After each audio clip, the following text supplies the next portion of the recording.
Thank you very much, Mr. Chairman. And I appreciate the fact that you continue to focus on the damage done by CRs. And in fact, some of you probably know that the chairman and I were part of a joint House-Senate special committee to address the budget and appropriations issues, and both of us shared the concern about the continuing resort to CRs, but we were not able to come to a resolution or appropriate recommendations, which just goes to show how intractable this problem is. But certainly, putting a large part of the base budget into OCO funds is not the answer either. So I want to get to the public shipyard modernization issue, Secretary Gertz, because that's something that, as you know, I've been really focused on. So I do applaud the Navy for establishing a plan for modernizing the public shipyards, because up to now we've been in pretty much fits and starts and without a comprehensive plan. Does the Navy's fiscal year 20 budget fully fund the shipyard modernization plan? Because the fiscal year CNO's unfunded priority list is silent on shipyard modernization. So I want to know whether you're fully funded to do what you Yes, ma'am. do. It is fully funded. We have put a lot of resources in it. And just to foot stomp your issue, the average age of our dry docks across all of our yards is 62 years old. And so that's just one element of where we need to modernize the shipyard, both recapitalize that as well as recapitalize equipment and facilities. Yes, we know that there are major needs for modernization, so I just want to be assured that you actually have money to proceed with that. Are you considering any changes to the plan to accelerate specific capability expansion or specific productivity enhancements in view of the ship maintenance problems that you are facing? Yes, ma'am. We are working to look at that. The shipyard plan kind of has three major lines of activity. One is recapitalizing dry docks. The second is productivity improvements by relaying out the yard. We believe that will get us 65% more efficiency just in terms of moving workers closer to the work. And then the third is recapitalizing the tools and the machinery in the shipyards themselves. All three of those are underway. Additionally, we've started master planning, and so at Pearl Harbor in particular is our first, where we've hired a master planner to help work through the details. We're going to do that in all four of the yards, to work through all the detailed planning of how exactly to lay out the yard to get us to the efficiency we want. My end goal is, as the number of ships goes up, we get the efficiency in the public yard so that we've stabilized the workforce there. We can deliver the increased demand through efficiencies in the yard versus having to hire additional folks to meet that growing demand in the out years.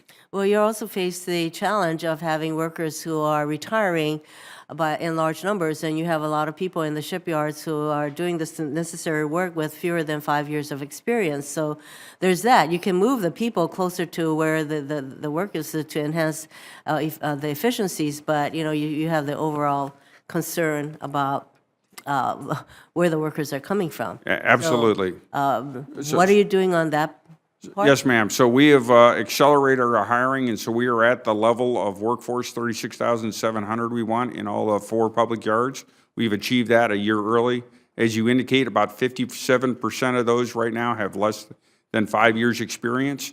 And so we're employing a whole host of technologies, apprentice programs within there, taking best practices from around the world to get that workforce trained, capable, and stable, so that we can, as we improve the facilities, we'll leverage the foundation of a strong workforce that we've put in place. I've been to our apprenticeship programs, and I'm seeing more women getting into those programs. Is that a potential source of really good workers? Are you doing any kind of particular outreach to women to work in our shipyards? Yes, ma'am. I'll have a follow-up to give you kind of a more specific answer to that. I would say in the time here, we are looking for the best workers and fully leverage diversity wherever they come from. It's a great opportunity to help the nation out. They're stable, really important jobs for us, and we are looking to actively recruit and maintain that workforce. Okay, I look forward to talking with you more about that. So moving on, for either you, Mr. Secretary, or Admiral Mertz, the Navy is requesting funds for 3 Virginia-class boats. I know my time is almost up, but could I finish my question?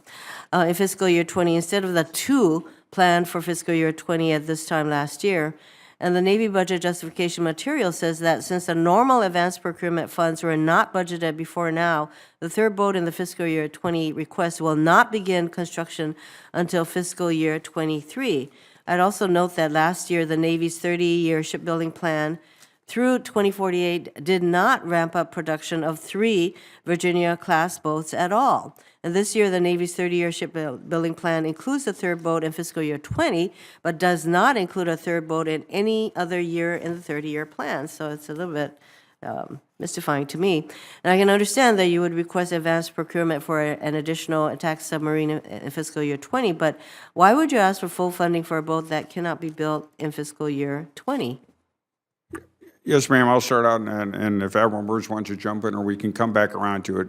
As we discussed last year in the committee, our biggest shortfall, and as in your opening statement as well noted, is in attack submarines. And that situation will get worse before it gets better. And so we're looking for any opportunity to accelerate that versus the other fleets we had. And while normally we would have just done the advanced procurement, since this is outside of the block buy, and because of the criticality of adding the submarines and trying to get that left of the Columbia production ramp up, we chose to fully fund that in 20 when we had we made the hard decision to fully fund that in 20 versus over a couple of years. Okay, I may have further questions, but thank you, Mr. Chairman. Thank you. Just as a follow-up to the request for 3 Virginia-class boats. So, Secretary Gertz, how concerned are you about delays in the current submarine construction program, where we are only building 2 attack boats per year, and construction on the Columbia-class strategic missile submarine program has barely started? So, what does this performance say about the ability to ramp up production for an extra attack boat, the 3rd boat in fiscal year 20, or the advisability of ramping up production in fiscal year 20 with no plan for building 3 boats per year during any other year in the 30-year shipbuilding plan?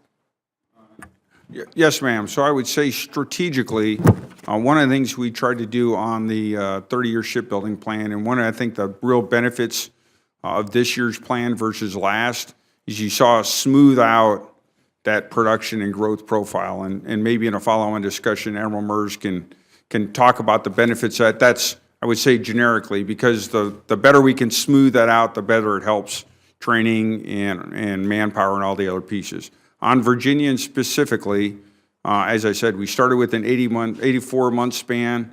We've gotten those ships down to 66 months. Our goal was to try and drive them all the way to a 60-month span time at 2 per year. We're struggling a little bit to get all the way down to 60 months. And so adding the 3rd one in, we're going to have to work that. It's a little bit challenging from the perspective of it will look different because we don't have the advanced procurement. We've done it all in 1 year, but we've also got a block buy 5-year program to kind of feather that ship in. And so I worry very much about ensuring as we grow that submarine enterprise, we can do it smartly, repeatably, and sustainably. And we were already going to be somewhat challenged going from 2 submarines in Virginia to add Columbia.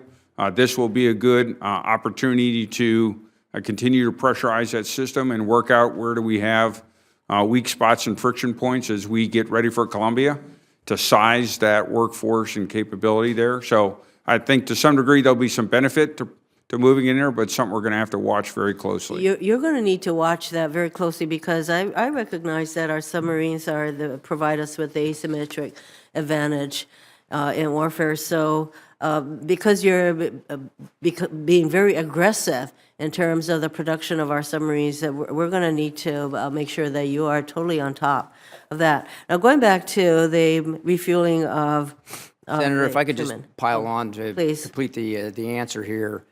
It's well documented the value we put in the submarine force and the gap between the requirement and where we are today. It's also a great example of what happens when you walk away from a shipbuilding line for a decade like we did in the 90s, and you get to the point where there's only so much you can do to recover. All that drove to get that third submarine into the 20s. To your specific comment, the next multi-year plan does include options for a third submarine for FY '22 and '23. Time will tell on how we.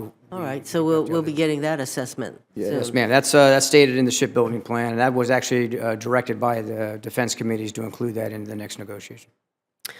Turning to the refueling of the Truman. So our aircraft carriers are very much a big part of our forward presence, and that's really important, and particularly with China and North Korea. And so you explained that this was a hard trade-off because of budget considerations. So as Senator Cotton said, that if we were to give you more money, you'd keep the Truman in place, wouldn't you? Yes, ma'am. Would that be your druthers? Our druthers would to not surrender a carrier that has 50% of its life Yes. remaining, but we would like to not do that at the expense of moving out on these other technologies, what every assessment has told us. Yes, but basically, we should consider giving you more money, right?